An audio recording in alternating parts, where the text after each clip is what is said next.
She escaped war to find safety, but death found her on an ordinary train ride in Charlotte, North Carolina.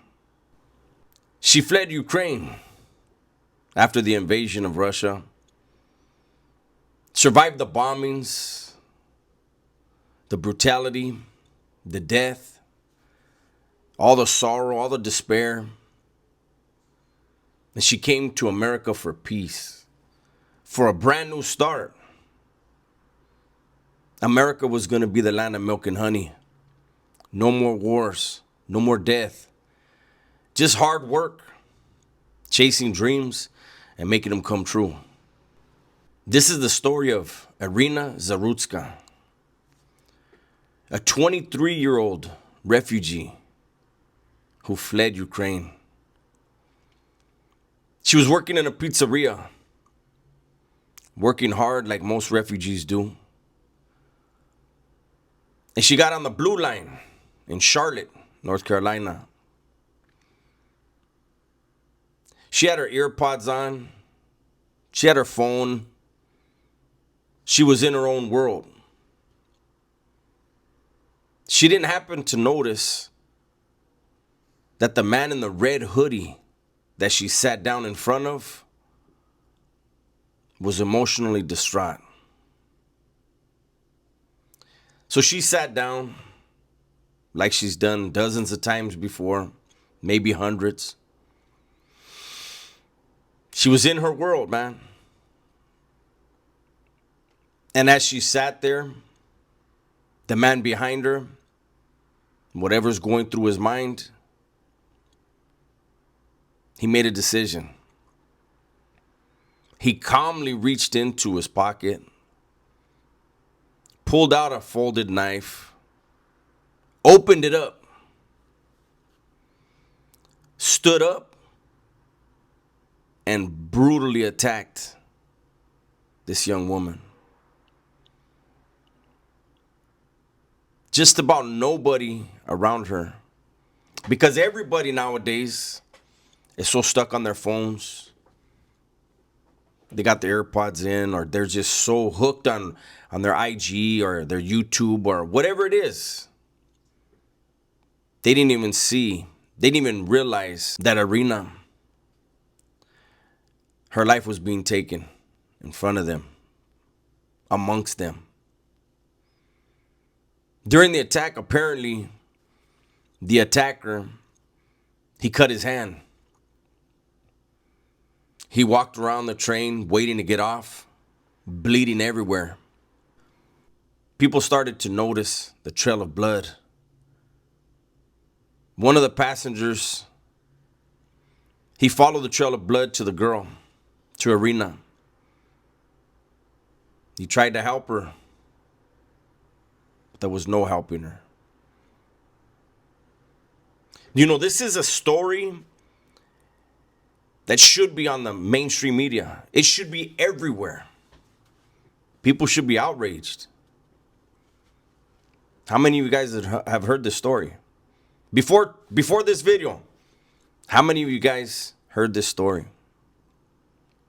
The man arrested for killing Irina is DeCarlos Brown Jr. DeCarlos has a history of mental illness, a history of breaking the law, and was currently, or at the time of the attack, he was out on bail. You know, sometimes when a certain story doesn't fit into a neatly created narrative, the story's going to be left untold. If it makes some people uncomfortable, it won't get the recognition that's necessary. I believe that's what's happening in this case.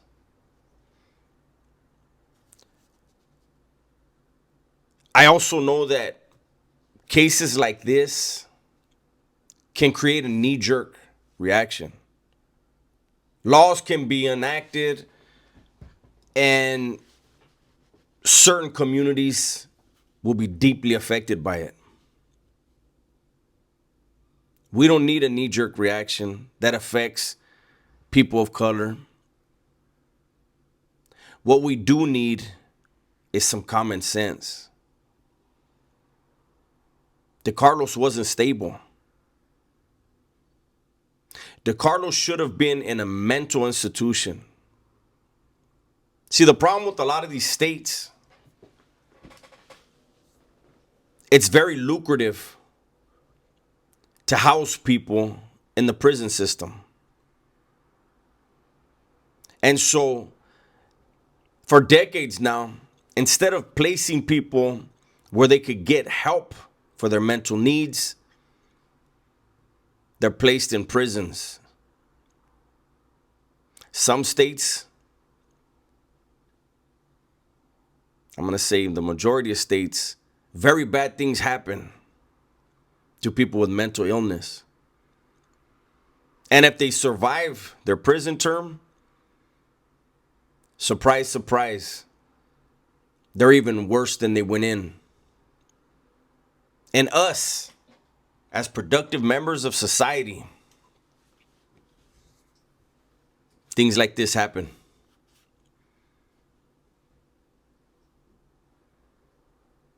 This is senseless. Anytime there's a murder, anytime anyone loses their life violently, it's senseless.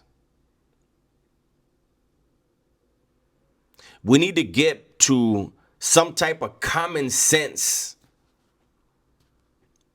in this country. Arena's the victim. There's no doubt about it. There's no question about it. This was wrong.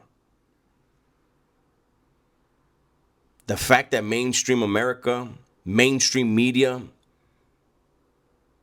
isn't putting this story on the front lines like it would have if the roles would have been reversed is wrong.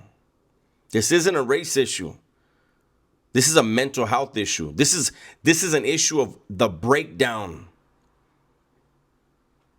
of our system. We don't need to incarcerate these mentally ill people. We need to medicate them. They need to be placed somewhere where they can be diagnosed. And even then, they could decide, hey, I'm good. I don't need my medication today. Then the next day, I was fine without it. I don't need it anymore. As it slowly gets out of the bloodstream, they start to lose reality again. They start to see enemies in perfect strangers. I don't know what the answer is. I don't. But there are people who claim to be professionals, who went to school for a very long time, who have been in the mental health arena, who have been in politics, who have been in law enforcement. We need them to get together and figure out, how do we make our community safer? What can we do to help the mentally ill? That's your job. You guys get paid to find those answers. The answer is not incarcerating them and putting them with a bunch of killers and tough guys that are going to brutalize them and abuse them and make them worse. And then boom, they're back out in society.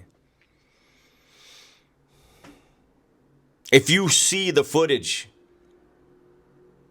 you see before Arena sat down, before she even got on the train, it looked like DeCarlos was rocking back and forth, and he looked very emotional. I wish Arena would have saw that.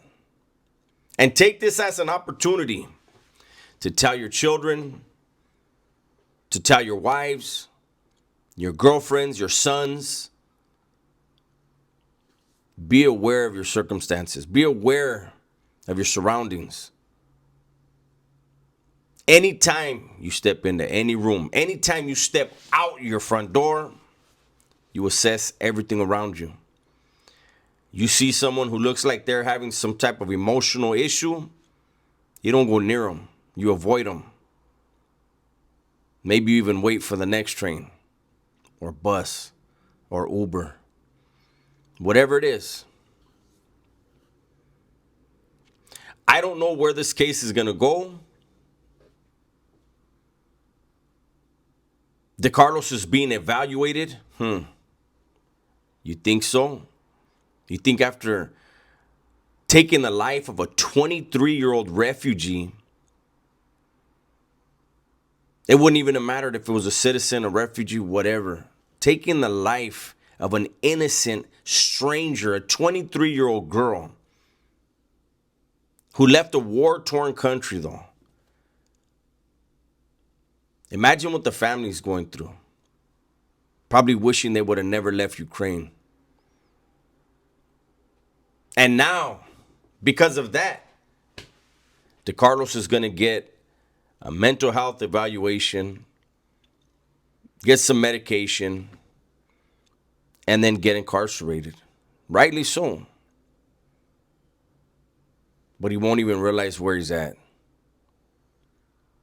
The world he sees is not the world we see. And I won't be surprised if DeCarlos winds up victimized in prison. I know here in California, guys come on a prison yard, especially the maximum security prison yards, and they exhibit signs of mental illness. They're getting hit. They're considered by whatever faction, especially if it's a Mexican or a white faction, they are deemed a threat and immediately removed violently. And that's why I say those that survive those type of attacks, it just makes their psychosis, their mental illness worse. And the state isn't going to notify the neighborhood. A complete maniac is now in your area, in your vicinity. And maybe they should. Maybe there should be a registry for those who are schizophrenic. I don't know. I don't know. There's HIPAA laws. I don't know. I wanted to bring this story to you guys because it's not getting the attention it needs. It's not, and by not putting this story out to the masses, you're not allowing people to ask questions. And questions need to be asked. That's my video for today. Hopefully you guys enjoyed it. Everybody, please be safe, be smart, and tell the ones you love that you love them, man. I'm out of here.